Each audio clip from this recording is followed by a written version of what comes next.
there. Welcome to our podcast, Africa to the World, where we tell African stories to transform people's lives and to take you on a journey. I am Yvonne, And I'm Shami. and we are your hosts. So, last week we spoke to Simba from the Michael Project, and he was sharing about some of the work that he does. And one of the things that came up that we would love to explore more in this episode is the idea of kinship care in the context of adoption and fostering. So, when we're talking about kinship, in that particular episode, we spoke a lot about issues to do with the bloodline. But if you delve into the social sciences, you will find that the way that we view it differs based on our society, based on our culture. So today we've got with us Rita and Waddi Sansole, who are adoption advocates. They're also adoptive parents themselves, and they're going to help us to unpack this thing called kinship care by sharing their story and also just the knowledge that they have as adoption advocates. So, Rita and Waddi, welcome to our podcast. Thank you so much for being here. Thank you. Thank you. And Thank you hello for to having us. everybody. Yeah, and hello to everyone. So, my first question, I'd already touched on the issue of kinship and what it means, but we want to hear, what does it mean to you guys? Okay, so we just view it as an act of love. Generally, we just think adoption is an act of love, whether it's kinship or if it was none related. Um, yeah, we see it as an act of love. Yes. Yeah, I mean we believe it's one thing that it should be done. It shouldn't really be an area that takes too much effort to make a decision. So, and we believe that you're opening up your home, your life, and yeah, just to taking in and taking on board and taking care of another life, just to give a child a chance, a shot at life, and creating the opportunity for for a child, whether it's in a kinship relationship or it is direct adoption. Yeah, so it's generally just one of the many ways to make up a family. Yeah. So, how did you guys end up in this particular space where you view adoption as something that shouldn't be a thing that you have to sit and think about? And oh, do I have resources? Oh, do I have that? Did you guys need someone else to convince you? Was it just a conviction you had on your own? So our story is very funny, actually, quite different from most people that have adopted. We had never spoken about adoption. We had never even planned to do it. We didn't even know we had it in us. And so why we call it an act of love is because the first child that we adopted um, was because we just fell in love with this child. We were fostering a child. So fostering is when you are temporarily looking after a child. That's after like you've been their place of safety, but like legally. So as we were looking after this child, we just fell in love with this child, and then we just decided we're just gonna adopt. There's no way we're gonna put this kid back into the system, and that's just how we got to where we are. Yeah, and I think when we got married, we had planned that we would have children 2 years later or 2 years into the marriage. We didn't really, we had kind of created this space for ourselves to, I guess, just grow, have lots of fun as a newlywed couple, and but God had other plans. so so yeah, this is how we then found ourselves in a situation where we then made a decision to adopt the child permanently. Yeah. And so since we were already walking, on this adoption journey, it's something that was planted in our hearts, and that's what made it easier for us when we were faced with the kinship challenge. So we both lost our brothers Yeah. who had children. For one of them, they have a living parent, and for the other, both parents are deceased. So these came under our care, and it was so easy for us to just get into that family setup. So your first child or your first two kids are adopted. So we adopted one child, and then Uh-huh. we had two biological kids, Hmm. and then the kinship one came into place Came there. into place. Yeah, Yeah.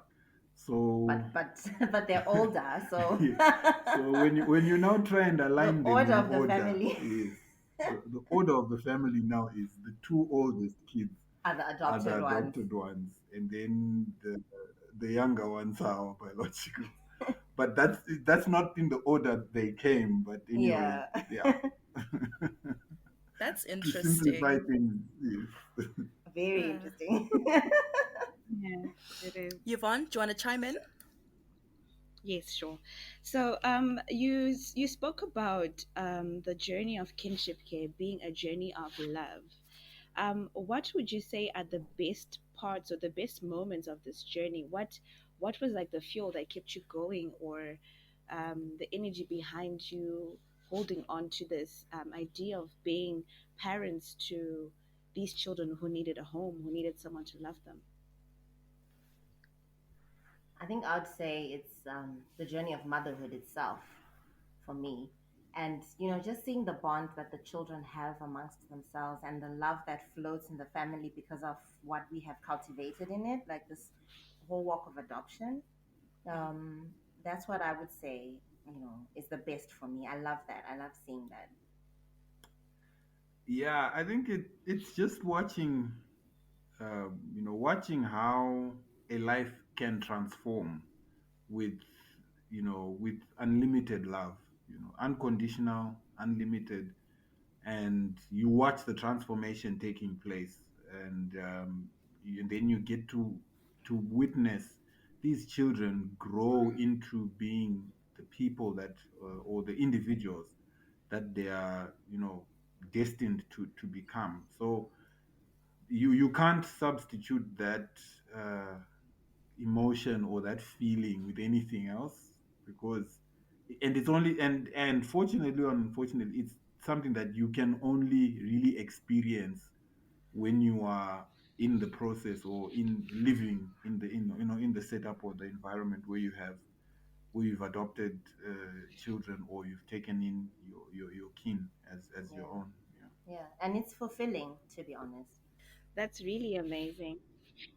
So, wasn't it difficult trying to, I will use the word blend in quotes, blend the family, especially with the last adopted child where there's already one there, then there's two of your biological children, there's this older child coming in, and now you have to explain things, and I'm sure the dynamic changed.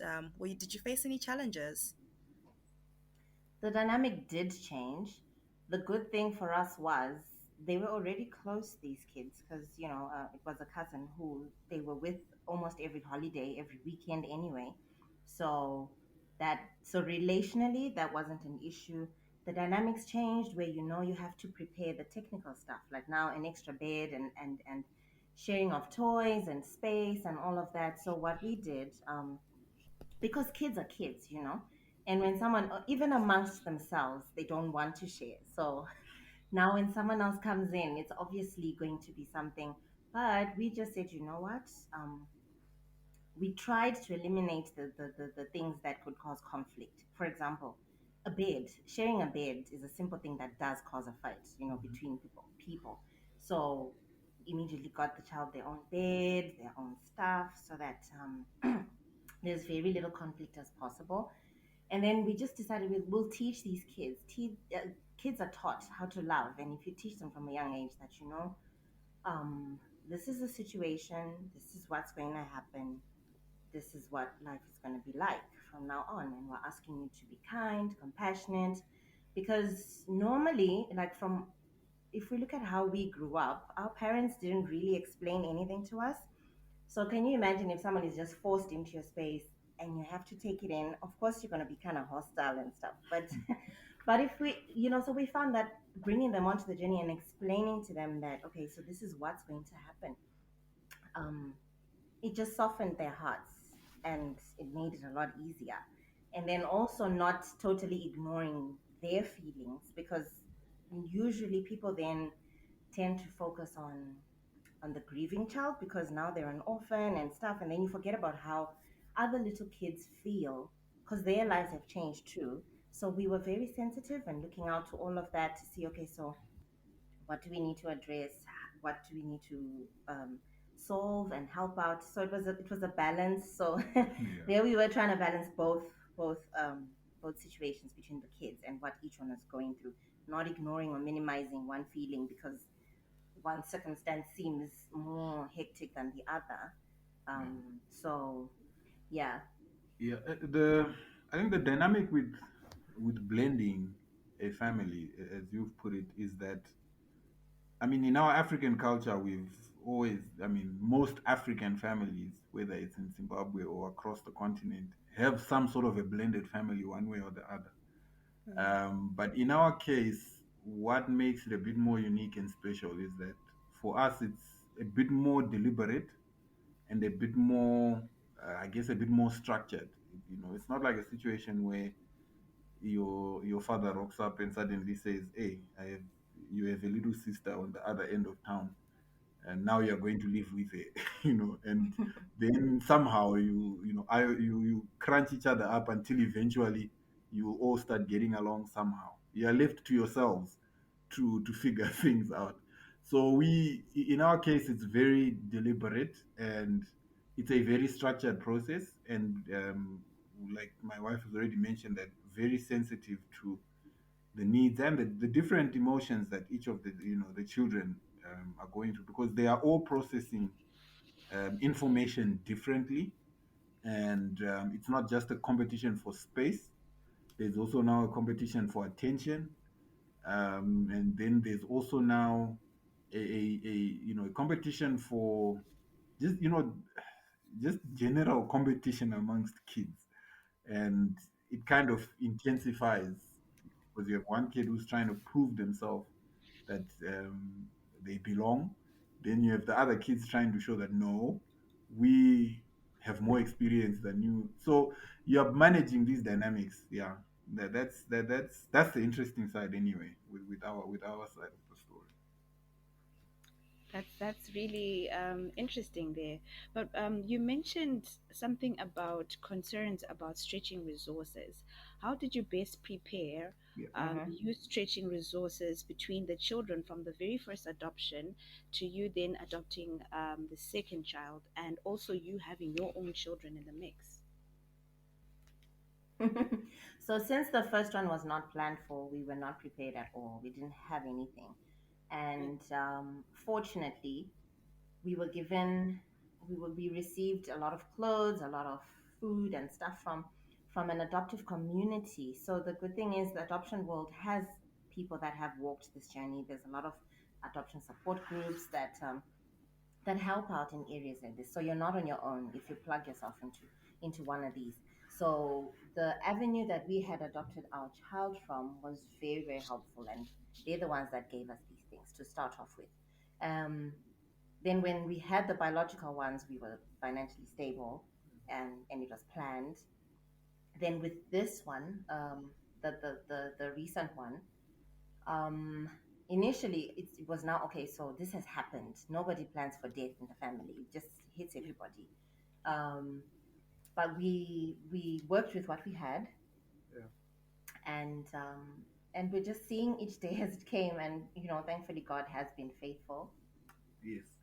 So I think, yeah, we have had to, yes, make certain adjustments Yeah. to make sure that all are catered for, but also making sure that there's no compromise in I guess in the standard of living, or the standard of or the life that the children are used to.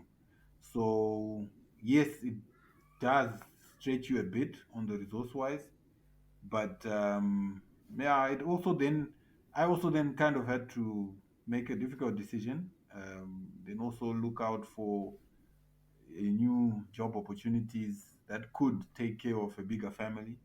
And God has been faithful enough to actually open some of those doors. And yeah, so in a way, it all comes together. Yeah. And I love that you've mentioned God and the role that He's played in all of this. And I think a lot of times we have people who are scared of going through the process because, you know, the money. I have my own Yeah. kids to take care of, or maybe I don't have kids yet, but I do want to have kids. And so it comes down to, am I going to have to sacrifice the standard of living of my kids because I'm taking in a relative's child or a stranger's child? What type of advice would you give to people who are wrestling with those thoughts? I would say if it's something that you're meant to be doing, it will all fall into place, and you should just face the fears, because this is not to say there weren't any fears at all, and the general fears that come with adoption, like the financial one that you said. um, but it's not really just for the rich, and we wouldn't say we're like wealthy like that. It's not just for like celebrities and whatever. um, but God does provide for his own, and if it's something that you do feel moved to do, I feel like God will provide for that. Yeah. Yeah.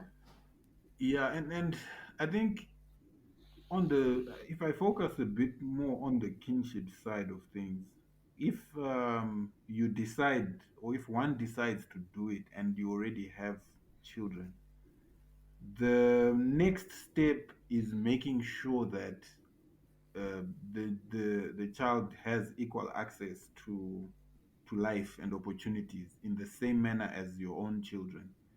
It comes, yes, it may come at a somewhat of a higher cost, but growing up, the default setting was always either when a relative is taken in, they will not necessarily go to the same school as you. They will not necessarily get some of the same things as you, and they are expected to understand that they are an outsider, and that outsider tag continues for life.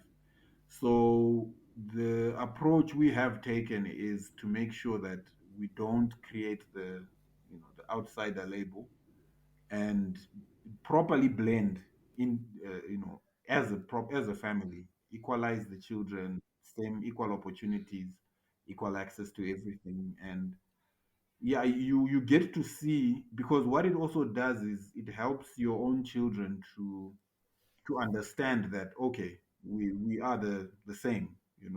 There's no inferior, there's no superior.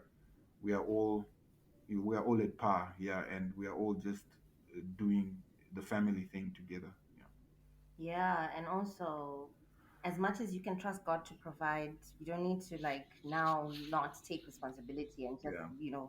just be committing to stuff that you can't do. So you definitely need wisdom Yeah, there. yeah, And sure. and that's why I said you Definitely. really, really have to have heard from God. And also don't be afraid to ask for help. I mean, that's the reason why we have family, right? Yeah. So get help from those that can help you, that want to help you. You don't need to do it on your own. Yeah. The power of a community, hey, that supports you on the journey. Yeah. Yeah. So you mentioned previously that you guys were very young when you decided to take up your first child. So tell me, how were your parents involved in your decision making in adoption? Were your parents actively involved in your decision? What was their thinking around you guys being a young married couple, and with the thoughts of thinking of adopting your first child when you guys is still early on in the marriage? Okay, so I think for our parents, it was really largely based on the information that we gave to them, and I mean respectfully communicating, because we come from I mean, our parents are still part of a generation that believes in the proper channels of communication, the respectful communication. So we took that approach, and made sure that we have communicated our intentions, and also put them at ease that the reason is not because of any form of challenge. It's really just from a place of love, and we feel um, that this is what God wants us to do. So, but the communication has to be constant and consistent. You cannot just do it once off and then expect that they've understood what you've said or what you are going to do. Because as you engage in the process of adoption, um, at every stage, you kind of have to update them to say, okay, this is what's happening. And when the child, I mean, if the child is already in your home, they also kind of need to understand, okay, there's a child in your home. Where is this child coming from? And you have to kind of put them at ease with as much information as possible. And so we saw on my side of the family, got some fairly good support from both my mother and my father, and uh, they encouraged us, and also just yeah, they were happy for us, and for them, as long as we were in agreement, as husband and wife, they were okay and they were comfortable with it. Yeah, and on my side, my family is not very traditional, so I won't make up any drama. So it was, they automatically just accepted and helped out, and they really just love this child. And I then also discovered that I do have an aunt that has adopted before. You know how people Hmm. don't always disclose these things. Yeah, so we are happy that we got the support, Yeah.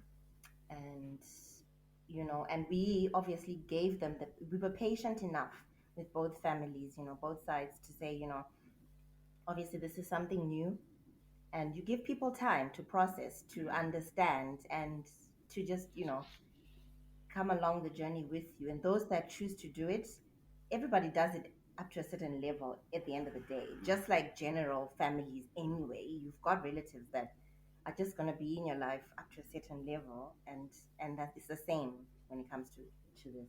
Yeah. Yeah, that's what we've seen. That's amazing. So there's so that's it's very what I'm getting from what you're saying is that it was very important that your families were forward thinking in the sense that they were not bound by tradition to think that it's a taboo to actually take in a child who's not of your own descent, but they were open to that understanding that adoption stretches far beyond bloodline ties. It's about bringing someone into a place of belonging. It's about bringing something that we would call hunu, because hunu is how we um, bring ourselves into a place of belonging as African people. So there's a verse in the Bible where Jesus talks about where Jesus says, "Neither are these people my brothers," or when he's talking about when someone walks in and says to Jesus that your mother and your father are looking for you outside. But his illustration in Mark 3, verse 32, he talks about how relatives are not those just who come from God. And relatives are not just your own bloodline relatives, but uh, it's when we're doing the will of God and showing love. So, doing the will of God is also extending to you loving a child who's not biologically yours, and a child that you're giving a home and a place to belong. Do you think this is something that is one of maybe your, can we say, values or motto or understanding of the direction you took with adoption? Yes, I would say, okay, maybe my straight up answer would be yes. The That is part of the value system that, I mean, as a Christian couple, we based a lot of our decision on our Christian convictions and the teachings, of the word of God. So we also, I mean, are of subscribe to the whole idea that the true gospel, this is what the true gospel says, as it also mentions in the Bible, that it is the taking care of orphans, the taking care of widows, and so with us, we believe that it's not just going to visit a children's home or sending gifts to a children's home that is part of, yes, it's part of the deal on taking care of orphans, but we personally believe, we ought to go a step further and really take in, these children and give them a stable home, stable environment, and just give them a short life and an opportunity to live out their full potential. So yeah, that is the value system that we are anchored around. Yeah, and also how, like we see in Galatians 4, hey, about how God adopted us and He released that spirit of adoption. So that is something that we really do stand on. And as much as we are Christians and follow this, I'm not gonna. I don't always put that first to say I adopted because I'm Yeah. Christian. Really, we fell in love with this child. It's literally like when you fall in love with someone, and then so Mm. then when we followed our hearts and we knew this is what we wanted to do, that's when we then prayed about it and we're Yeah. like, okay, so God, what you want us to do? So we don't want to like make it like, okay, we like, God, Yeah. said Yeah. He came down on this No. whole right, do this thing. No. Yeah. Okay, so I have a question then. Yeah. Um, at what point did you decide, okay, let's sign up to foster? Okay. So there's a church that we grew up in, and they have, it's kind of like a little home. It's a place of safety called Moses Basket, and they look after little kids there that are staying there temporarily until they find a forever home. So what we call a forever home is your family that you're going to be with forever, like this child, right? So Uh-huh. they had these kids in this home, and every Christmas period they would find trusted families that they would allow to take a child in just for the Christmas period so that this child can experience what Christmas is like in a family setup. Because we believe that children belong in families, not in institutions. And also, this would give them their workers time to rest so that they don't have any burnout of any sort. So we were one of those families that took this child, and that's how we started doing that. So when you do that, you obviously you are vetted by the social workers. It's not like you just take a child Yeah. and and you keep them, or they're not just being bounced around or anything like that. So the social workers, because they work with them, the social workers, they came, did the home visit, we did the police clearance, we did the reference checks and all of that. And when we were cleared, then we were allowed to take this child. So while we had this child for that Christmas period, the social worker then spoke to us about the fostering and said, okay, so if you would like, you can apply for what is called a foster order, which will allow you to keep a child legally in your home for a period of 3 years, and you can see what you can do from there. So that's how we got into that. Yeah. Then, well, that's when we decided, okay, so when it was time for the child to go back, that's when now it was just so difficult for both of us. And in case you're wondering, it's not like that whole bananas and pajamas cartoon where we both thought about it at the same time, like, hey, let's adopt. No, we didn't. So we'll tell you exactly how it happened. When we heard about the opportunity to foster, I was the first one who heard about it, and I came and I told him and I said, and I asked him, would you like to? I mean, because oh well, it sounds like a great thing to do. And then he actually initially said no, and he said, what do we? We don't know the first thing about having like a whole baby in our house and stuff. Then I just left it like that. And then I think about 2 weeks later, Yeah. then he comes and says, you know what? I thought about it. Let's what? We can do this. Let's do this. So that's when the child came home. So obviously, when I had my feelings about adoption, I didn't say anything because I had said something the first time. I didn't want to. I was not even going to push. And we would literally like catch each other, almost like crying in a corner, like for some time. But we knew what it was about. But I wasn't going to start. And then he just said, you know what? Yeah. And then he just And said, if you're okay with this, do you want to keep this baby? Because I would really love to. And yeah, and that's just how we decided. You know what? I am feeling the same. And yeah. yeah, I think where the heartbreak was coming from was, that here we are, we've taken this child, given them a home for just almost 3 months, Weeks. sorry, 3 weeks. Hmm. For about 3 weeks, the child was thriving. You could tell, the baby was happy, um, being a baby. And then you think about it and say, okay, we take this child and put them back into the system. Fine. As a baby, they will adjust anyway. They'll probably forget about us and move on to the next family. If a new family comes along. But then at that point, that's when you realize that. But that's not actually solving anything. As people who also want just to be part of a solution, we are not really solving anything. And yeah, we fell. And anyway, we will not discount the aspect that we fell in love with this child. And all this other reasoning was just probably me being male and trying to reason out things. But yeah, at the end of the day, we just then made the decision to say, okay, let's go for this. And now we needed to the process of communicating our decision to Yeah. family and you know to all those around us that this is what we've decided. Yeah, and we know it does sound cheesy. You know, the whole, oh, you filled a gap in my heart I didn't know I had. What?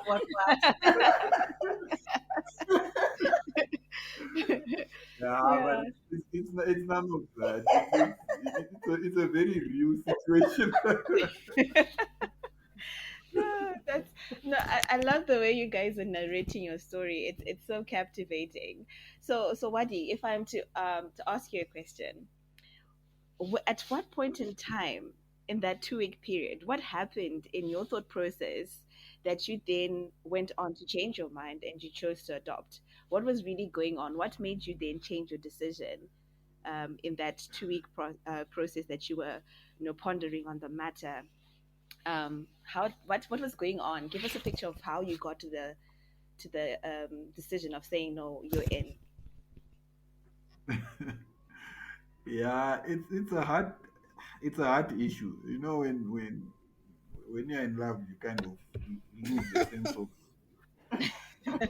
direction. You don't even think. You can't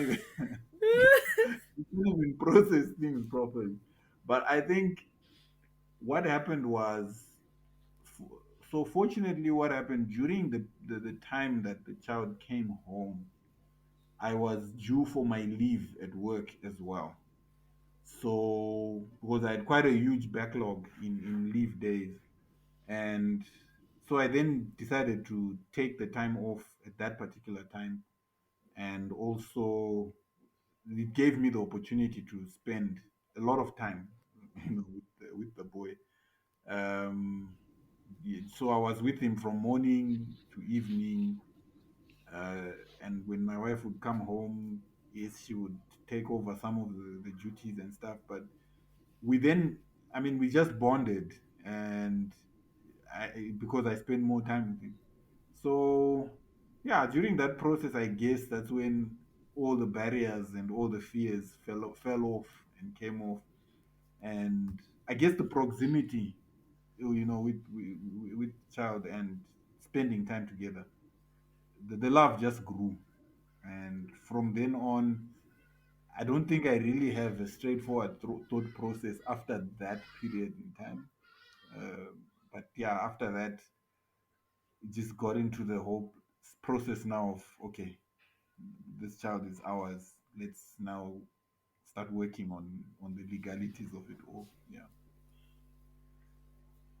That's great. So if you can tell me that, how has adoption changed the way you see parenting? I would say it, for me personally, it softened my heart because when I was younger, I was just one of those people that didn't want to have kids. So I just, but obviously by the time I got married, I was in a different space. But that's not to say that you get rid of every kind of thinking, like perception of, oh my God, parenting is like this and that and that.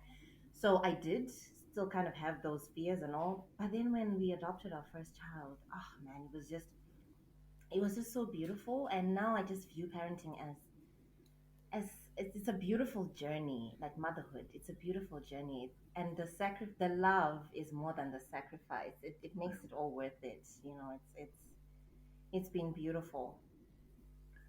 Yeah, there's no fixed formula to it. How I see it is, yes, parenting is a lot of teamwork, because you have to literally be on the same page, as the adults in the room, because as much as these kids are kids, they can really manipulate you and drive you crazy. So first things first, the two of you have to be in total agreement. Same platform, same level, same everything. And yeah, and that had to start even with with our adopted child, because already, the child could already weigh who's the softer one, who's the stricter one, where do I want to go, and things like that. But nonetheless, uh, the parenting journey, it's a very practical one, and you cannot take a back seat and hope that things will just happen. You have to be involved, both, especially also for the guys as well. It's hands on. You have to be, you know, you have to be part of it. Otherwise, it's really, you know, if you're not part of it, it's not worth it. I think you just have to be part of it. Yeah, Yeah, and another thing that adoption has shown me is the choice factor. Parenting has a lot to do with choices, and mm, I know there's things like circumstance and all of that, but I just think I've looked at it as now the quality of life that you give your child is all dependent on the choices that you make, and yeah, every day you're always making a choice, so you have to like learn how to, decision making. yeah. It's a very important thing that I never knew that is really needed in parenting. I hope that answers you. Oh, yes, it does. It does. Thank you. So, from listening to you guys and all other parents who love sharing their stories, I always end up with the same thought, and that is parenting is hard. Like, it takes a lot of intentionality, and you have to go out of your way to learn things and unlearn things. And so my question is for you guys. You had already spoken about all these dynamics that were changing and all these gymnastics that you had to do to make sure that everyone's happy, everyone's being treated the same. Did you go through any training to handle these types of dynamics? And also, I don't know how we forgot to ask, how old are your kids?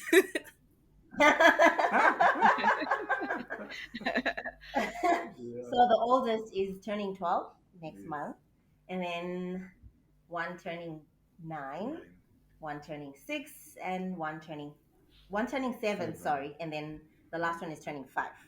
Their birthdays are very close. That's why I'm talking about how old they're gonna be. Um, so you can see how the last three are like so close, like the ages. Yeah. um, so did we get any training? Initially, initially we just like training on the go, Yeah. like as you go, you like learn. Mm. Okay, oh, so this child like, okay, this it doesn't look like he wants to eat this. Let's Yeah. try that. Let's try. And already we had no experience. Like, I mean, my husband learned how to change diapers before I did. So I remember when when I'd come from work, he'd be like, okay, so let's do this. And I didn't have any older sisters that had babies when I was growing up, so I know this sounds weird and all.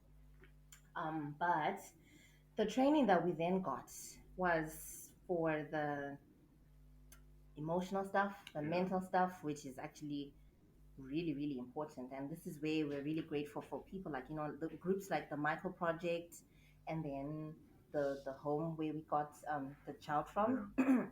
And also there's a lady called Sue Austin with the she's got Sukosha.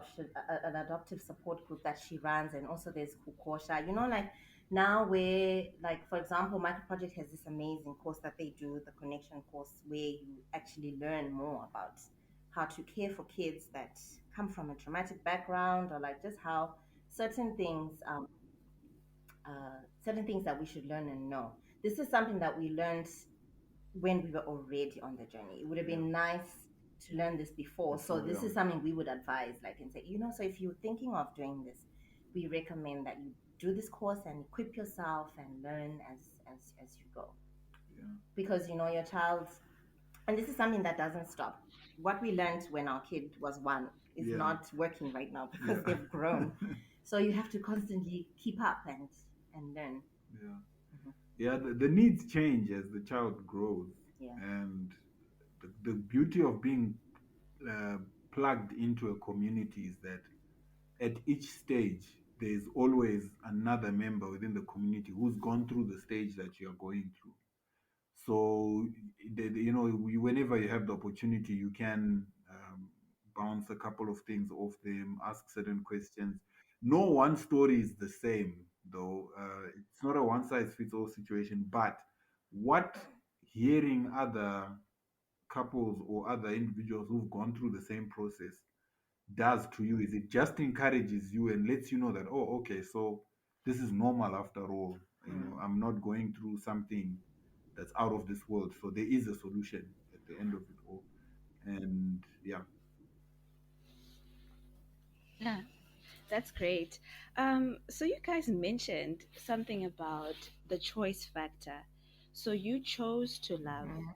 and love was the motivation of this journey. So how important was it Mhm. for the child to also choose you guys as their parents? Wow. yeah, plays a You are the first person who's ever asked us that. major And I actually think I'm going to answer. This is the first time I'm actually thinking about that. okay, yeah, For the second one, the child was already family, and we had a bond of some sort already. And we had this conversation because the child is older and social welfare was included. And social welfare does ask, do you want to be with this yeah, family? And it's not like the child did not have options. So I guess so for that one, obviously, definitely the child has a say because it's yeah, their right also even in the Children's Act to say, do you want to be part of this family? We can't just make the decision for you and just say, right, because I'm the closest, this is where you're going. No, that's not how it happened. Um, as we were staying with the child and as we were going through the adoption process, the social workers were included, and this child made it very clear, as you heard the age, obviously very old enough to, express themselves. Um, and we've had those conversations where this child will say stuff like, I'm happy to be in this family. And I think this is my response to feeling like the child chose us, yeah, right? yeah, I don't know what you're gonna say. And then for the first one, because the child was a baby. Wow, very good question. What comes to mind right now is like a fast forward scenario when this child is now actually old enough, and when that question might come about, okay, so my biological mom and stuff like that, and that's something that we've already prepared for to say, you know what, if the child decides they want to look, if there is somewhere to look, we will help them because it's not about us. It's all about what the child needs and what they feel they need. So, in them choosing us, we gave this child the right to choose us when we told the child that they are adopted. This is what I think. And like I said, this is the first time I've been asked this. I'm just thinking as we go. We told the child they're adopted because we feel that it's part of their identity and it's very important for them to know their story. And also because it will always come out, whether you like it or not. These things always come out, and you don't want it to come out the wrong way, like how we see it on TV. This child just comes across this document because already adopted kids have half birth certificates, which have no records of like like the parent section at the bottom. So they've got a different birth certificate. So already just seeing that raises questions wherever you go. They're bound to find out about it. So yeah, I think it'll be a futuristic thing. I don't know. I don't know. Wow. it I think it plays an important part in the bonding process as well. Yeah. So if I start with our first adoption, I think in their own way, the child does. open up to you, accept you, allow you to guess just play with them.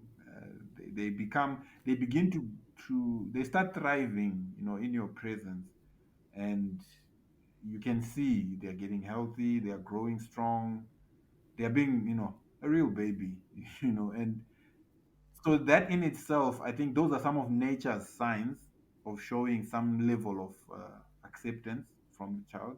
Yeah. And then with the older one, yeah, I mean, we went through a fairly grilling process at the courts, to, where she's also questioned, and in her being questioned, she's questioned on her own, and then the fact that, the adoption is then granted means that the judge also legally saw it fit that no, this child is comfortable and is in a safe place with these with these individuals. So Yeah. yeah, so that is, I guess, that is what we have to ride on to say the acceptance has come from these children. And as the younger one also grows older, you can, some of the conversations you get to have with them, you can actually see that, okay, the child is not, living with one foot in your home, another foot ready to leave to go somewhere else. No. So it comes, I guess, in the day-to-day interactions as well. You kind of have to, I think it's one of those things that you have to look out for. It's important anyway for an adoptive parent to see those signs as often as they can, because it gives you a bit of comfort to know that you've made the right decision. You need that kind, you kind of ask God for signs, and He does drop these little signs for you as and Mm. when they are needed. And it does encourage you, it fuels you. Yeah. Yeah. Yeah, and I've just thought of something like especially for the kinship one. Obviously, a child would much rather have their biological parents alive, Yeah, yeah, sure. So one of the things that, like my husband will say is, I'm not there. I'm not trying to take your dad's place, you know. Um, Yeah. so you look at it as, okay, a second dad, but not to now say erase the spots that the first one had, things like that. And I think just giving them the freedom to say, okay, so you're not, I don't feel bad that, okay, now I have another dad, and you know circumstances brought you here, but that doesn't, um um what am I trying to say? Okay, so the relationship factor, where now, like, even with me, even if the child was your relative already, you have conversations like, okay, so let's get to know each other. As much as now, okay, this is the scenario we're in now, but let's get to know each other, and work towards having like a good relationship versus just a, you've come in, you're living with us, that's it. Do what I say. No, but like, we get to know each other at a different level. It's a day to I day guess thing. what. It's a day-to-day Oh, thing that you work on a daily basis, right? Yeah, you yeah, work on, you look out for the signs, and also, sometimes you have to kind of accept that there will be times when maybe you're actually not you know the person to do a certain thing with. They have a memory of a certain activity that they always did, with their deceased parent, and you can't force that, yeah, because it's gonna be meaningless. So you start, what for, I mean, if I focus on the kinship one of the things that I've had to do is start creating our own specific activities, things that, that we develop together here, and those are the things that will bring us together. Whether it's a game, whether it's music, whether it's books, whether it's a story, but something that is unique to us, and I'm not taking away from previous memories, and I'm not competing, with the deceased father. So those are just some of the practical steps that we've yeah, had to decide and do. Yeah, it's like I said earlier, it's a very practical process. You can't sit back and expect it's just gonna happen on its own. Yeah.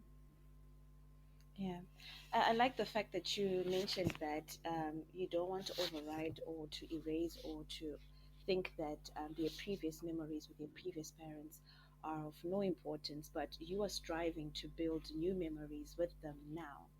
But you also mentioned the issue of half birth certificates and the issue of identity.